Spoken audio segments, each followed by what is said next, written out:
ये कहानी है सोनल की। सोनल के दो भाई थे, विपिन और नितिन। विपिन और नितिन दोनों बहुत ही प्यार करते थे अपनी बहन को और कभी भी सोनल की आंखों में आंसू नहीं आने देते थे। विपिन और नितिन ने मिलकर सोनल की शादी सौरभ से कराई थी। सोनल और सौरभ बहुत ही खुश रहते थे।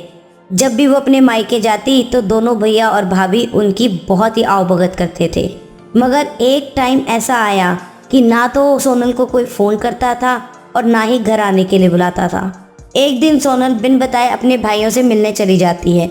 सोनल के बड़े भैया सोनल को कहते हैं कि तू अपने घर चली जा। सोनल रोती है, बिलखती है और पूछती है कि उसने ऐसी कौन सी गलती कर दी जो उसे घर से बाहर भेजा जा रहा है। लेकिन नितिन अपने बड़े भैया की बात ना टालते हुए यही कहता है कि तू चली जा यहाँ से। सोनल की कोई भी बात नहीं सुनता। सोनल की भाभी सोनल का हाथ पकड़कर घर से बाहर निकाल देती है। बेचारी सोनल दरवाज़ा पटकती रहती है कि शायद कोई उसके लिए दरवाज़ा खोल दे, लेकिन कोई भी उसके लिए दरवाज़ा नहीं खोलता। सोनल रोते हुए एक ऑटो रोकती है और अपने घर के लिए निकल जाती है। रास्ते भर वो यही सोच रही थी कि इतना प्यार करने वाले भैया और भाभीयों को किसकी नज़र लग गई, क्यों उसके भैया और भाभी उसके साथ ऐसा व्यवहार कर रहे हैं। यही सोचते हुए कब उसका घर आ जाता है उसे पता ही नहीं चलता। बेचारा ऑटो वाला भी उसे आवाज़ लगाता है कि मैडम आपका घर आ गया, लेकिन सोनल अपनी बातों में इतनी गुम थी कि उसे ऑटो वाले की आवाज़ सुनाई नहीं दी। बेचारे ने फिर आवाज़ मारी कि मैडम आपका घर आ गया। तब जाकर सोनल ने सुना कि उसका घर आ गया।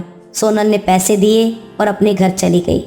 जैसे ही सोनल ने अपना घर का दरवाज़ा खटखटाया तो सोनल की सास आयशा जी ने दरवाज़ा खोला। आयशा जी दरवाज़ा खोलते ही सोनल की हालत देखकर हैरान रह गई और सोनल से पूछा, बेटा क्या हुआ, तू रो क्यों रही है, मुझसे बता, मैं भी तो तेरी माँ हूँ। बेचारी सोनल अपनी सास के गले रखकर खूब रोती है। रोते रोते हकलाते हुए बोलती है, माँ भैया और भाभी ने मुझे घर से निकाल दिया।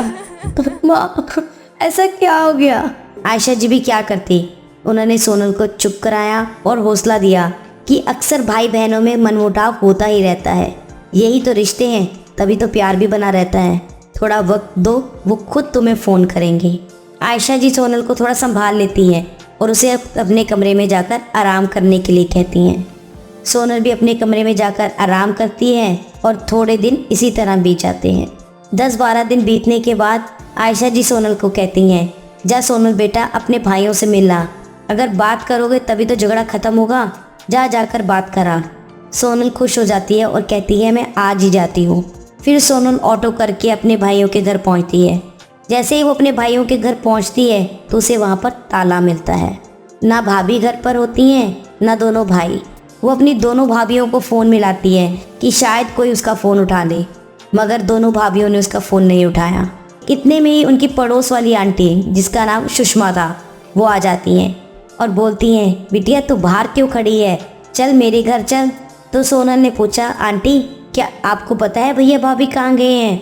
सुषमा जी कहते हैं, हाँ वो तो 1 महीने के लिए फ़ॉरेन ट्रिप पर गए हैं, तो मेरे घर चल।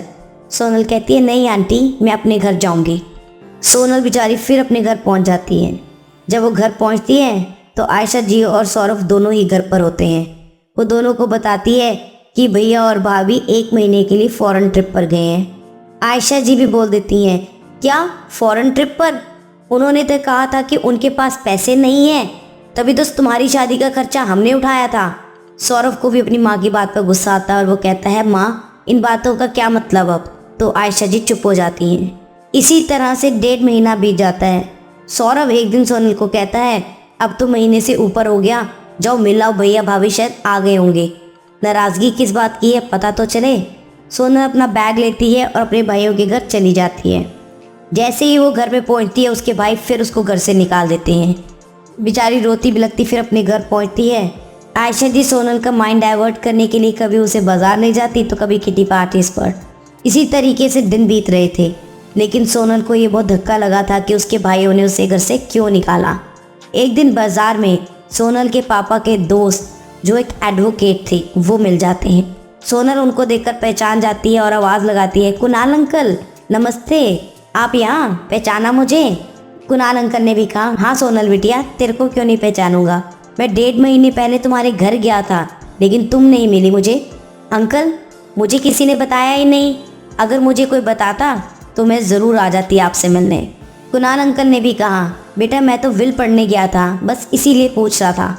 सोनल को तो विल के बारे में कुछ पता ही नहीं था। वो एकदम से हैरान हो जाती है और पूछती है, अंकल विल? पापा की कौन सी विल है? तुम्हारे पापा ने प्रॉपर्टी के 3 हिस्से किए थे, 2 तुम्हारे भाइयों का और 1 तुम्हारा। तभी पूछ रहा था कि तुम्हें पता है या नहीं।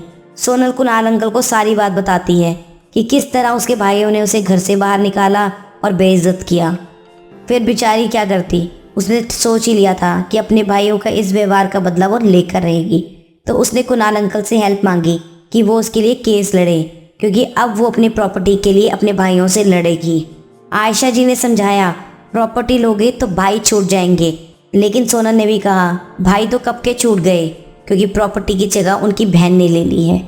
कुणाल अंकल सोनल के लिए कोर्ट में केस फाइल करते हैं और सोनल केस जीत जाती है। तब भाइयों की आंखों से पट्टी उतरती है और अपनी बहन से माफ़ी मांगते हैं और कहते हैं, चल अपने घर चल। तब सोनल कहती है, भैया पैसों के चक्कर में आपको अपनी बहन ही नज़र नहीं आई, और थैंक यू मुझे समझाने के लिए। ना बाप ना भैया, सबसे बड़ा रुपया। यही तो आजकल की सच्चाई है। रिश्ते कहीं छूटते जा रहे हैं और हर रिश्ते की जगह पैसों ने ले ली है। तो रिश्तों की अहमियत को समझिए। उम्मीद करती हूँ आपको मेरी आज की कहानी अच्छी लगी होगी और आप हमारी इस कहानी को लाइक और शेयर ज़रूर करेंगे और कमेंट करके बताएंगे कि आपको हमारी कहानियाँ कैसी लगती हैं। मिलते हैं आपसे अपनी नई कहानियों के साथ, तब तक के लिए take care, bye, stay safe and stay health.